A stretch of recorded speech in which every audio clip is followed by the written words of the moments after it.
We are reading the Torah reading. We praise Yah for another blessed evening and day yesterday, and may He opens up opportunities for us this day as we read the Torah reading, Exodus 1:1 to 6:1. So today we're reading chapter 5, and we're going to go ahead and read the first verse of chapter 6. Now, finish our Torah reading for this week. So open up your scriptures if you want to join us now. Thank you, Father. We last left chapter 4, and it says, and the people believed, and they heard that Yah had visited the sons of Israel, and He had seen their affliction, and they bowed and worshiped.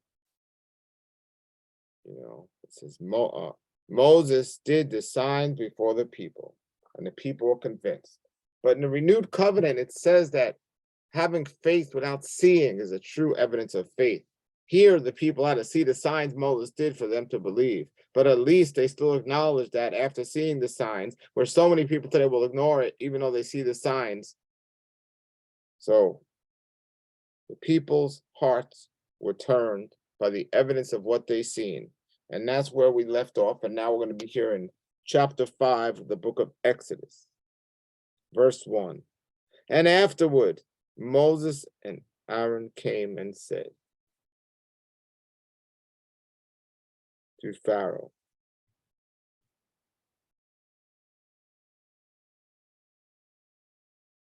so says Yah, the Elohim of Israel, send away my people, and they shall feast to me in the wilderness. So this is powerful stuff. Moses and Aaron came in and said to Pharaoh. See, I don't know if people understand the significance of just that whole thing. Even to present yourself before Pharaoh, you had to be asked to come there. You can't just go there and force your way in there. That alone is like a death sentence. If we remember the story of Esther, and the reason why her thing was so amazing was she went in without being called. And we see Moses and Aaron came in with confidence and said this to Pharaoh. This was Moses' return to where he was raised many, many years later. And they commanded, so says Yah, the Elohim of Israel, send away my people, and they shall feast with me in the wilderness. Now remember, this was the king that was not fond of Israel to begin with. Verse 2, and Pharaoh said, who is Yah that I should listen to his voice and send away Israel? I do not know Yah, and I also will not send Israel away. So that's I always say, if there's a verse, one verse to capture the whole chapter, I think it would be verse 2. It would be verse 2. If you only had one verse from each chapter to give people the feel of what's going on, I think it would be verse 2 of what we just read and what Pharaoh just said. And then we look at the reply from Moses and Aaron. And they said, the Elohim of the Hebrews has met with us. Now let us go on a journey of 3 days unto the wilderness and sacrifice to Yah, our Elohim, lest he fall on us with a plague or with sword. So here Pharaoh gave his reply, and they completely ignored what he said. They completely ignored him, and they just continued talking of who he is and we want to go and what he wants. And the king of Egypt said to them, Moses and Aaron, why do you lose the people from their work? Why do you loose the people from their work? You go to your burdens. And Pharaoh said, behold, the people of the land are many now, and you make them cease from their burdens. And Pharaoh commanded the taskmakers of the people and their overseers that day, saying, you shall not go on giving straw to the people to make bricks, as yesterday and the third day. They shall go and pick up straw for themselves. And the fixed number of bricks which they were making yesterday and the third day you shall put on them, you shall not diminish from it, for they are idle, so they are crying, saying, let us go, let us sacrifice our Elohim. So Yah said he was going to harden Pharaoh's heart. And this is exactly what he did here. In verse 9, let the bondage be heavy on the men, that they may work in it and may not trust in the lying words. So Pharaoh had a plan here to really find a way to shut Aaron and Moses up and to turn the people against Aaron and Moses. In verse 10, and the task makers of the people and their overseers went out and spoke to the people, saying, Pharaoh has said this, I will not give you straw. You will take straw for yourselves from wherever you may find it. For not a thing will be reduced from your work.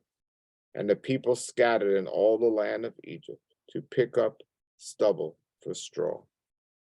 So they had to do what they had to do to survive.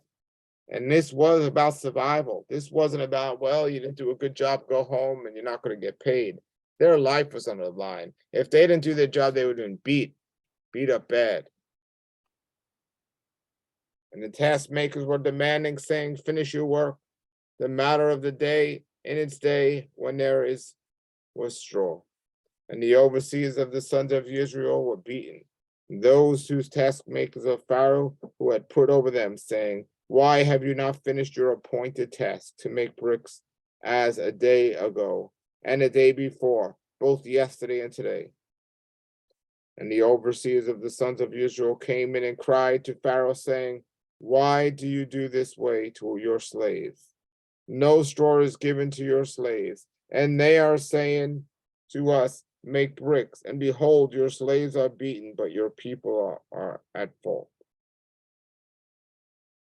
And he said, and this was the reply. And again, Pharaoh's idea was to get the people against Moses and Aaron, so they wouldn't listen to him about going to sacrifice the Yah. Now remember, the people just said in chapter 431, my people, believed, and they heard the Yah and visited the sons of Israel to let them go. It says they bowed and worshiped, and they fully were confident, based on the signs that Moses gave, that this was from Yah. But here's Pharaoh breaking them down, making them work harder, making their life work harder. And that's exactly what's happening today in this world. The only difference is people didn't already make that commitment to Yah. The world is breaking them down, just like Pharaoh's breaking them down here, finding ways to make it harder, finding ways to shut the people up that are trying to push the righteous faith and turn the world against them, saying, oh, you're going to have to work harder. You're going to have to work harder. And Pharaoh said in verse 17, and he said, you are lazy and idle. So you are saying, let us go. Let us sacrifice to Yah. Therefore, go now and work. And straw will not be given to you, and a certain number of bricks you shall deliver. You see what he did there? He tried to blame it right on Moses and Aaron of why. He said, you are lazy. And you are saying, let us go. Let us sacrifice to Yah. The people weren't saying that. Moses and Aaron were saying that. And said that was what Yah told them. The people had nothing. The people were just waiting inside, ready to follow Moses and Aaron based on what Yah was telling them. But now here Pharaoh says, well, you say, let us go and sacrifice to Yah. Now the people had a choice. That's exactly what we say, and then we're going to trust in faith. But the people didn't do that. People say, well, that's it. They came up against Aaron and Moses. So, in verse 19, and the overseers of the sons of Israel saw themselves in affliction, saying, you shall not diminish from your bricks. The matter of the day is in its day. And they met Moses and Aaron. Now, here was their opportunity. This is verse 20. Here was their opportunity to say, we know what's going on. We see exactly what's happening, but we're going to stay faithful. Until we're out of here, we're going to stay faithful.